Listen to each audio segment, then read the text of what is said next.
Welcome to On the Ballot with Ballotpedia, where we connect people to politics by providing neutral, nonpartisan, and reliable information on our government, how it works, and where it's headed. I'm Jeff Howley, and thanks for being with us. If you've ever played board games with kids, sometimes external factors can cause someone to shout, "Do-over!" Well, believe it or not, we sometimes see do-overs or redos in elections. They don't occur often, but it is more than zero. We're actually actively following two upcoming redo elections in Georgia and California. So, what does it take to undo and redo an election? I'm joined now by Doug Kronaizl, who leads our local elections coverage to help break it all down. Okay, so Doug, welcome to the show. Happy to be here. Let's talk right about it. Redo elections. Really? How does that work? So redo elections are typically a legal remedy. So a lot of the times you won't see one just kind of pop up. It's usually an election happens and then something is uncovered that went on that happened during that election that kind of throws the outcome into question. And then more often than not, a court will say, all right, we got to do this again so that we can do it right.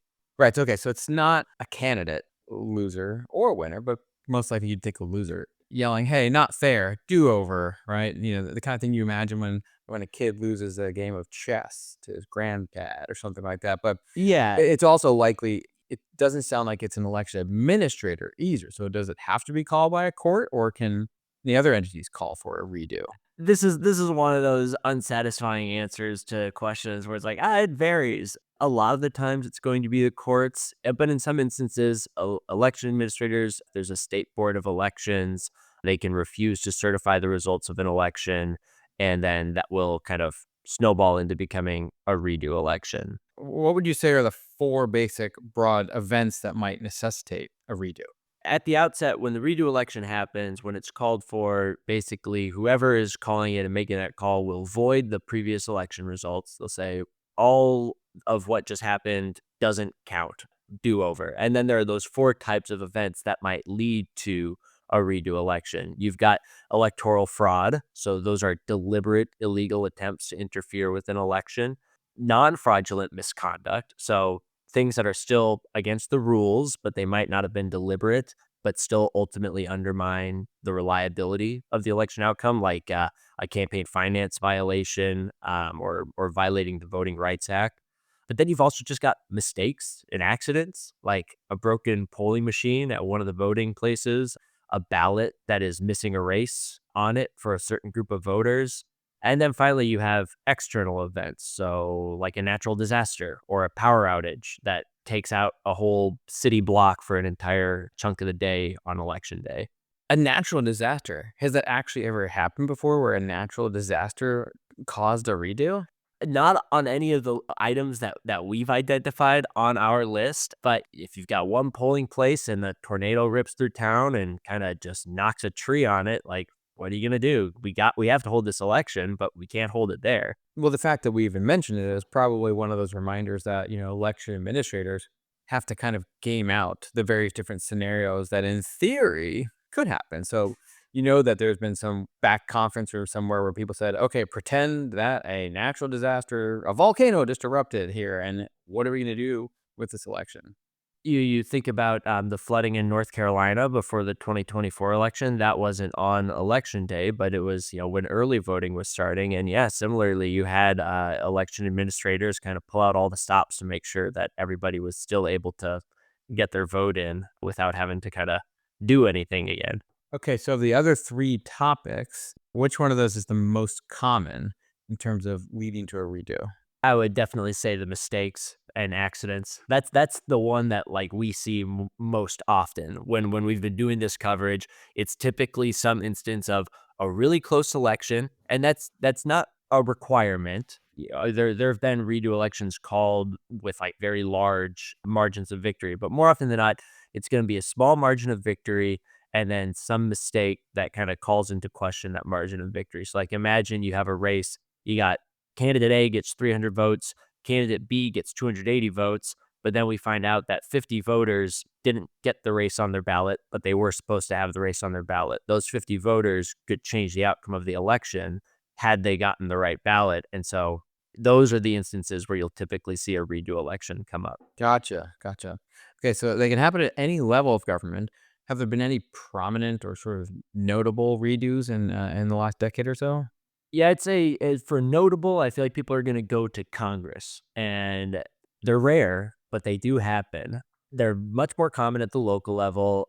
Based on the research that we've put together, there have only been three congressional redo elections in the past 100 years, one in the 1930s, the other in the 1970s.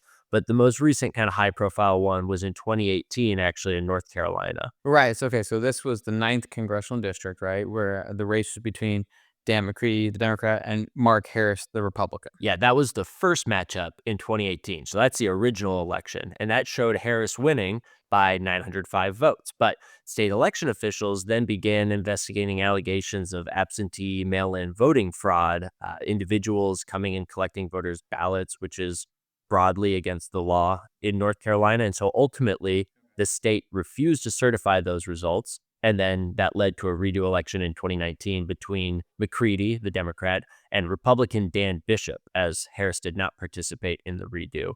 In that one, which happened in like September of 2019, Bishop defeated McCready by about 4,000 votes and assumed office, and no more redo elections were necessary. Now, Indiana just had a redo. What was that one all about? That was another instance of someone's name not being on the ballot. It was a race between two candidates, and one of the candidates, I think the actual realization was that candidate went in to go vote and then saw that his name wasn't where it should be, and then, brought that up to the election officials like, "Hey, what's going on here?" And then they're like, "Oh, oops, it didn't get printed correctly." And so obviously, like, we can't, certify these election results because you should have been on the ballot and you weren't on the ballot. And so they just held a redo election, I think last week. I didn't check the results, so I didn't know how it all panned out for them. So how do redo elections differ time, say, between Indiana and California, for instance? Or are there big differences between how states conduct redos? Well, the Indiana and California one is actually really interesting because in Indiana, they're just like, we got to do the election over again. In California, that instance that's coming up is a school board race, and that school board is in two different counties.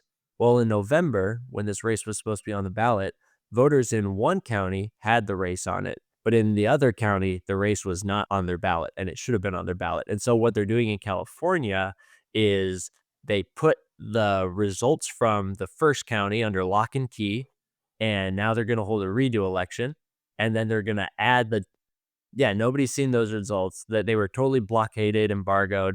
Nobody knows how the county that did have the race on the ballot voted. But what they're going to do is uh, hold this redo election in the other county and then add the vote totals together to determine who the winner is. So there's some variation like that. But I will say that more often than not, when a redo election is held, it's basically held kind of just like a special election would be held. Like, you're going to see the same sort of ballot layout, the same rules and regulations with regards to going to the polls and things like that will typically be in place. But there can be variation with, like, are we doing it like California where it's just a partial redo, or are we, moving the date around in some other instance? So nobody has seen those results yet Yeah. from November. Okay.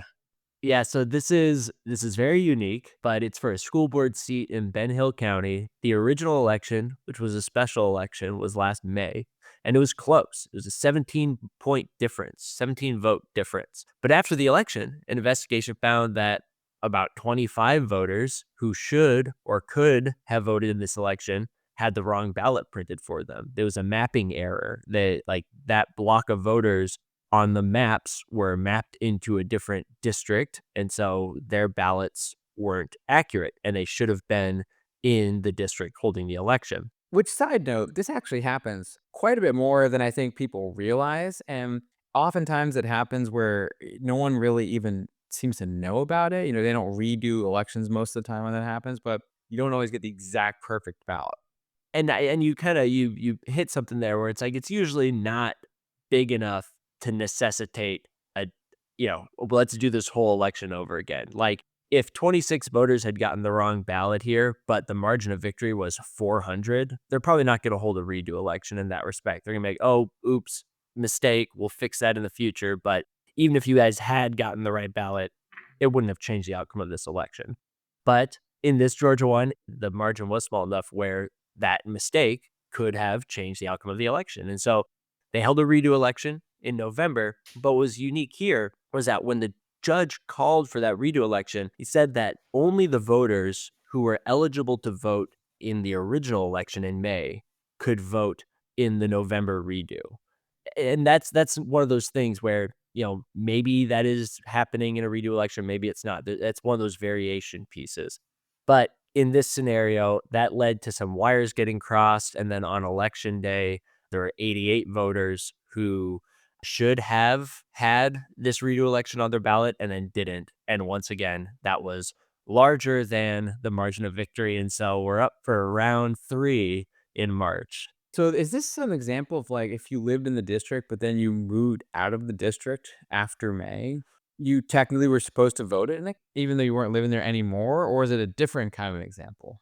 No, I think you would have been eligible, and I think the confusion around that and how do you keep track of that and how do you make sure everybody is, like, adhering to these rules is kind of when they were reporting on this, that's sort of what people pointed to as being the culprit for the issue the second time around, was, like, trying to keep all these moving pieces in the exact right spot, which then didn't happen because of an accident, and so now they're having another redo election in March. And this time, everybody is allowed to vote in it so long as they register to vote before the deadline.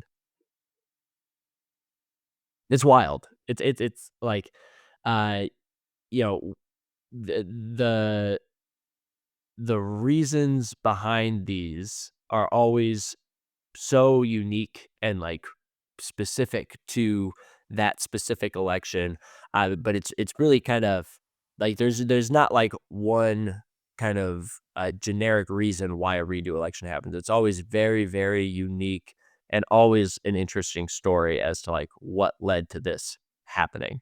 Yeah, it's kind of like recalls where there's very oftentimes it's a unique to that district.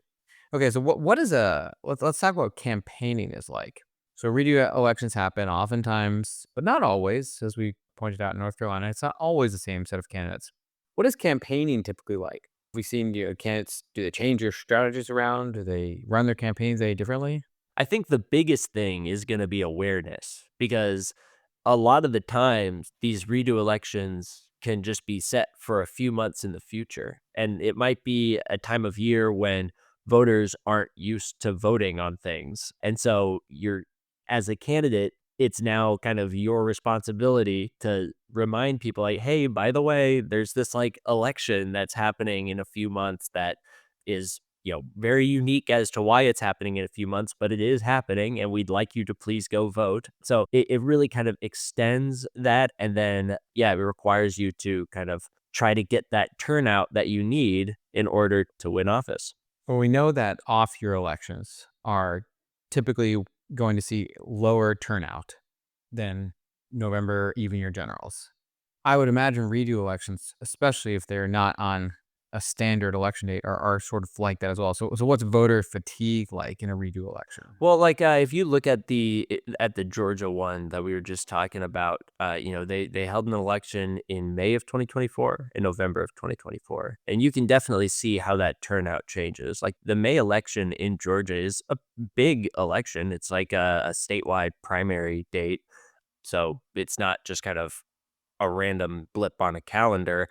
But the turnout was much higher. Like 500 people voted in that race in November compared to 200 people in May, and so like you can sort of see how when that election is falling on the calendar can also affect obviously the turnout. And now this next election is in March of an odd year, so we'll see what the turnout's like this third time around. Yeah, I imagine that it can be confusing for voters because no matter how much you try to, message it if you're the district or message if you're the candidates, invariably, I'm sure some voters show up to the polls and they look at the ballot and they go, I thought I voted in this election already. I'm confused. And that's just got to be an interesting sort of dynamic at play.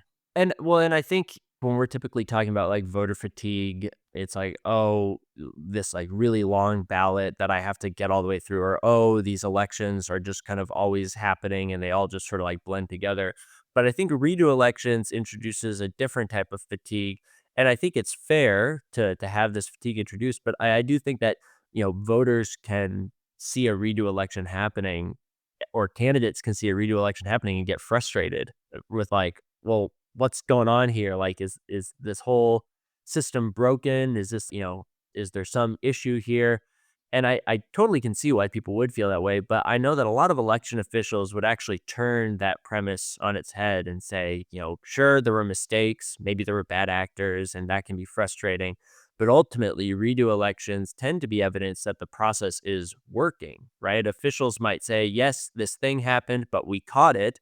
And instead of letting someone assume office under some, illegitimate outcome, we're going to do the thing again so that we can have, one fair final outcome for this race. Yeah, and we know that in other situations, there are things like, oh, there's a tie, and let's draw lots to determine the winner. Or, oh, it looks like no one declared for this race, so the other school board members are going to appoint someone to fill that seat. So there are all sorts of different ways that unresolved election results can be resolved, and this is just one of them. So we will. I suspect we'll be seeing more of these in the future as we continue to cover more local elections, right, Doug? Yeah, I mean, that's one of the interesting items that we're constantly learning with our expanded local election coverage at Ballotpedia is that we, meaning Ballotpedia, I think are going to see more redo elections in the future. Not because there's suddenly more redo elections happening, but rather because we're now able to cover these elections more closely.